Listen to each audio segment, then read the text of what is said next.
Welcome to RevXP Presents, our monthly series where we talk to some of the biggest stakeholders in the gaming industry. I'm Chris Mann, the SVP of RevXP, the global gaming and esports division of Revolution. And this month, I have the huge honor to talk to Pat Carney of Tribe Gaming. What's going on, Pat? Not much, man. Excited to be on. Excited to jam out about some mobile games. So, Pat, you are the CEO of Tribe. Tribe is the largest mobile gaming org in the world.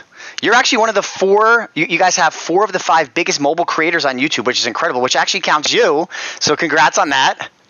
Yeah, I'm a dinosaur now. This is year 10 of YouTube, but it's all good stuff. A little bit about more Tribe. You know, you and yourself, you've been on YouTube since 2012. You're actually one of the first mobile gaming creators on YouTube, and you saw a really unique opportunity in esports because no orgs really focusing on mobile back then. And you started Tribe, and you've had, obviously tremendous success over the last decade building it. So thank you very much for coming on. Obviously, your schedule is busy between what you do on the business side and the creator side. We're excited to have you.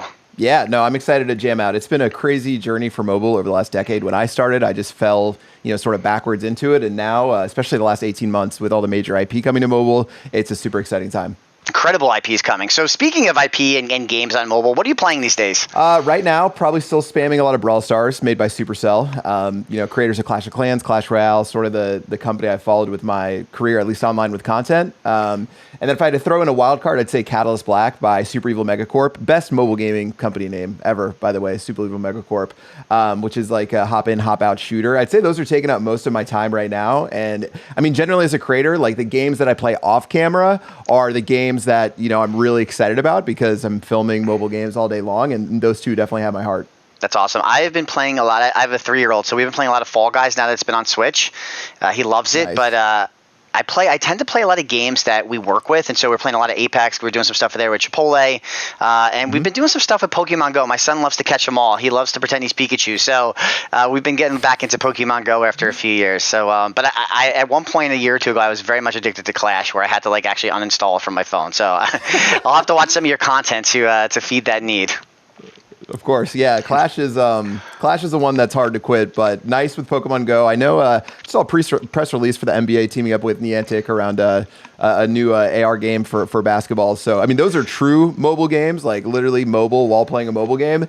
I'm definitely playing a lot of mobile games at my desk, so I'm a stationary mobile gamer, if that makes sense. For sure, and it's interesting to see the IP that's come to mobile, right? League of Legends coming through Wild Rift. Fortnite obviously was one of the trailblazers, essentially that cross play between console, PC, and mobile. So there's so many, Pokemon United, you could play across multiple platforms. So to your point, there's a lot of really top IP. As technology advances, phones get better, as connectivity, 5G, cloud gaming, that's something we really have got our eye on. So I think you were very early, and you're the one that's innovating. You're the one that's bringing it. You saw it before everyone. So, I think that speaks volumes to what you guys are doing. Yeah, I mean, when I started back in 2012, when people thought of mobile games, they thought of, Words with Friends and Candy Crush, and that there was no depth to the games. Clash of Clans obviously changed that narrative when it launched. And I mean, since the years that I've been on YouTube, but really the last 5 years, and then really the last 18 months, there's been a lot of a perception change for mobile gaming more broadly, from something that's a casual 1 to 2 minute session to where now you can have fully fledged immersive experiences within gaming. And now you see every single major IP and AAA developer, go to basically launch their IP on mobile, whether COD Mobile, yeah. You talked about Fortnite Mobile, PUBG Mobile. The fact is, at this point, if you haven't launched a game on mobile for your IP, or if you haven't even started yet, you're behind the 8 ball. And I think, developers in the end go to where the money is and where the player base is. And the fact that mobile has more players than PC and console combined, and it's done more revenue last year. I think last year mobile did $90 billion, which is bigger than the PC and console market combined, according to Newzoo. Yeah, I mean, it's an amazing opportunity, and I think there's some awesome opportunities for brands to get involved as well. Absolutely. You hit on the one thing, and then we'll jump into the questions, but I think, brands always, I think when we think about mobile, being in the industry, we know there's your casual, the mom or the aunt or, the granddad playing Words with Friends, right? Not to give that stigma, but there's those casual jump in, jump out, but there's also more hardcore gamers. There's also the mid-core gamers that are playing. There's really a game to suit all of your needs on mobile. And at the end of the day, in the top markets around in the globe, people are playing up to 5 hours a day on mobile, which is incredible stickiness. And I think that speaks volumes to the opportunity of having it in your hand, killing time, or playing long term, whether you're jumping in or jumping out, or playing something that really is your passion point that may be on console or PC, but now is on mobile, or maybe it's not. So it's incredible. So let's jump into the questions.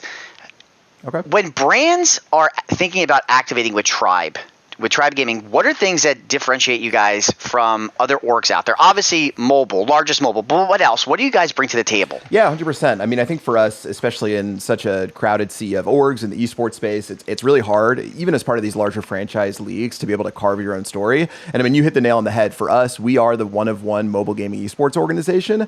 And naturally for us, we want to build the aspirational brand within mobile games. So when we talk to brands about how to activate with us, we have amazing partners like Ford and Razer, a soon-to-be announced partner in Q3 who's going to be incredible and a really great fit for us.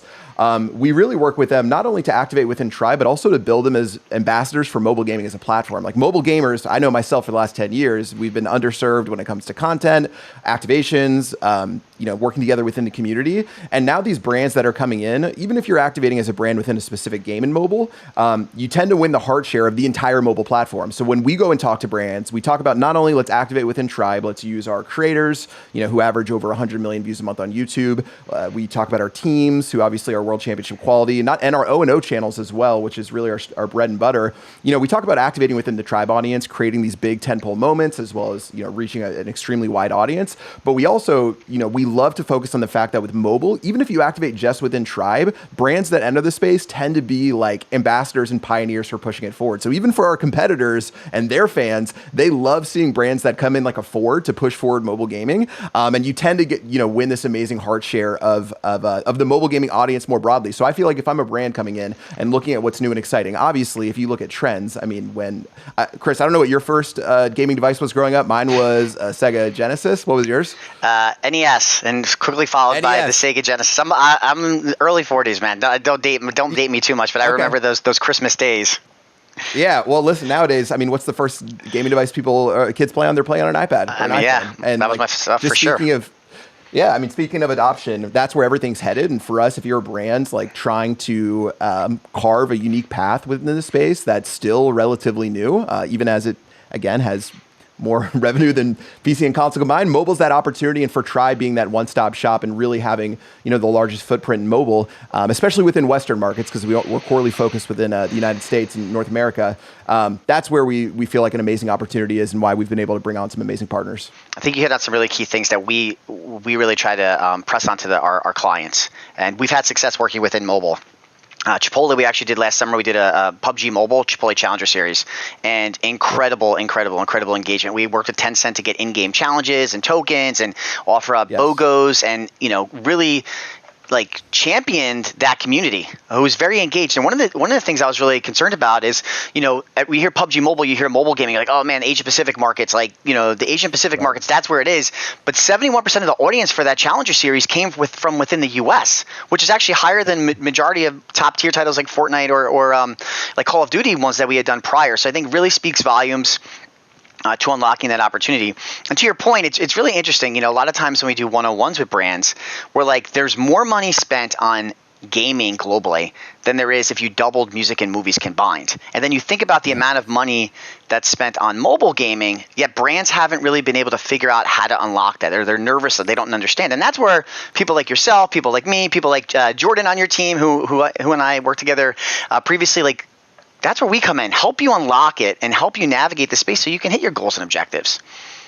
Yeah. I mean, I feel like if you're a brand and you're entering gaming, it's really easy to see a lot of the events and opportunities in games that take up a lot of noise. So think of, if you're a brand coming in, you see League of Legends, you see the big tournaments within Worlds, and it's really easy to understand, or maybe even have, someone a peer that's spent on a similar type of activation. For us, when you go deeper and you're able to go deeper into the gaming market, you can see these opportunities that might not, be at the top of, every non-endemic article that's covering gaming, but these things that have massive reach. I mean, the biggest esports broadcast of 2021 was for a mobile game. It was for Free Fire. Yeah. And if you take a look at the list of the top 10, it was probably 7 of the top 10 broadcasts were for mobile games. So there's this opportunity here that just relies on you going a little bit deeper. But I also think from what you've said with Chipotle and working with PUBG Mobile, a lot of the developers and publishers we work with are super open to activating with these brands to actually make it more of a triangle type relationship. You have the organization / the talent, you have the brand itself, and then you have the developer and publisher. I think an amazing example is Brawl Stars Stars activating with Mr. Beast, sponsoring his Squid Game Oh, video, yeah. like most successful video he's ever done on his channel. They ended up unlocking